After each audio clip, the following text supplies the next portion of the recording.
Welcome to Pinoy Guard, where we delve into the stories that shape our nation's defense. Stay with us as we explore the significance of these arrivals and what they mean for our country's security and sovereignty. The recent touchdown of U.S. F-16 Vipers at Clark Air Base in Pampanga is more than a routine deployment. It's a strategic move in preparation for the BALIKATAN 2025 exercises. These annual joint military drills between the Philippines and the United States aim to enhance interoperability and readiness in responding to regional threats. The presence of these advanced fighter jets underscores the deepening defense ties between the two nations. It also signals a commitment to modernizing the Philippine military's capabilities in the face of evolving security challenges.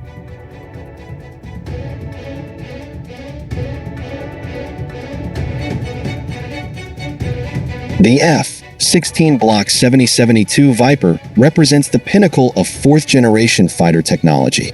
Equipped with the N/APG 83 AESA radar, these jets offer enhanced target detection and tracking capabilities.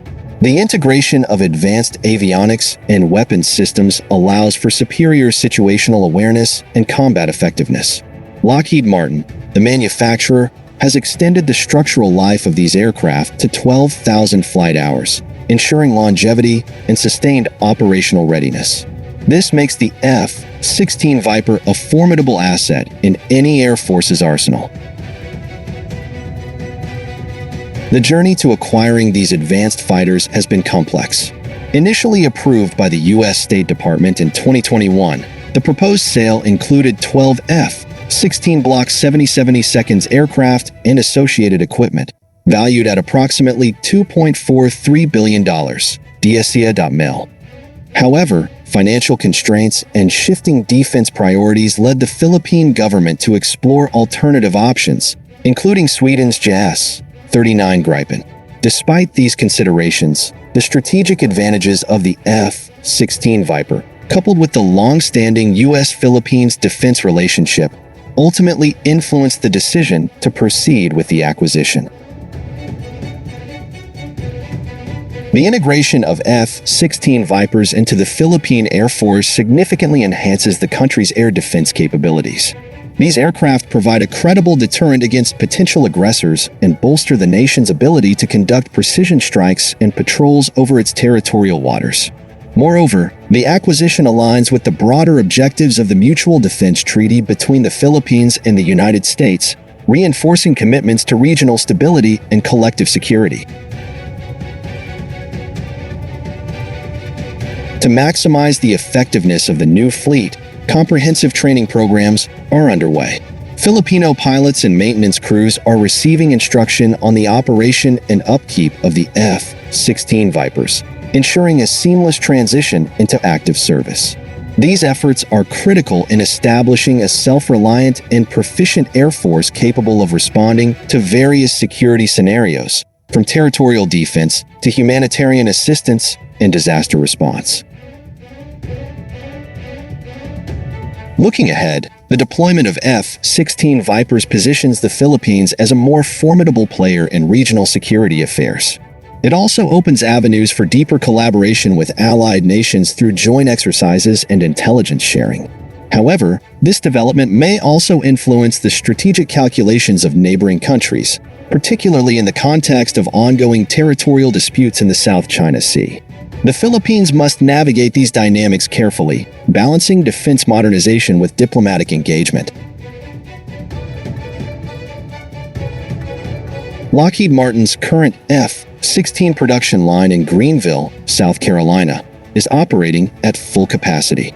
As of 2025, the line is processing over a dozen orders from international customers, including Bahrain, Slovakia, Bulgaria, Jordan, and Taiwan. Each aircraft takes several months to build, test, and integrate with custom specifications per client. This tight production schedule poses challenges for new customers like the Philippines.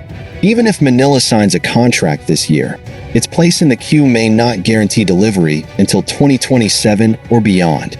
Lockheed Martin has not publicly committed to producing jets beyond confirmed orders unless backed by upfront funding or government guarantees.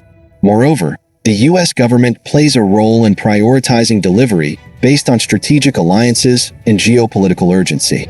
Nations with existing threats or closer proximity to conflict zones may be placed higher on the list. Let's examine the three potential scenarios for Philippine F-16 delivery. Scenario 1. Delivery in 2025. This outcome is extremely unlikely unless Lockheed Martin has surplus aircraft ready or if another nation agrees to defer its deliveries.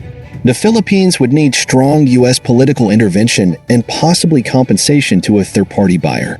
Even then, only 2 to 3 jets might be diverted, not a full squadron. Scenario 2.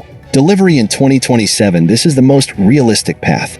Assuming Manila finalizes the deal in 2025, Lockheed Martin can begin long lead procurement and assembly planning.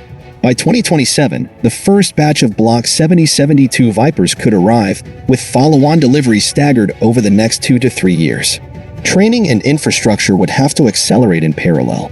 Scenario 3. Transfer from U.S. Air National Guard. If the Philippines faces urgent security needs, an interim solution could be the transfer of second-hand F-16C divided by D Block 40 jets from U.S. Air National Guard units transitioning to F-35s. These older fighters are still capable, but they require avionics upgrades, maintenance, and refurbishment.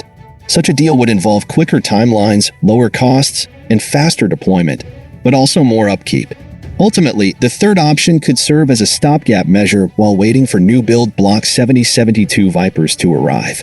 It also allows the PAF to build operational familiarity with the F-16 platform sooner. The arrival of F-16 Vipers at Clark Air Base marks a significant milestone in the Philippines' pursuit of a modern and capable air force. As these jets take to the skies, they embody the nation's resolve to protect its sovereignty and contribute to regional peace. Whether through direct acquisition or strategic transfers, the future of Philippine air power is poised to soar. Stay tuned to Pinoy Guard for more insights into our country's defense journey. Until next time, stay vigilant and informed.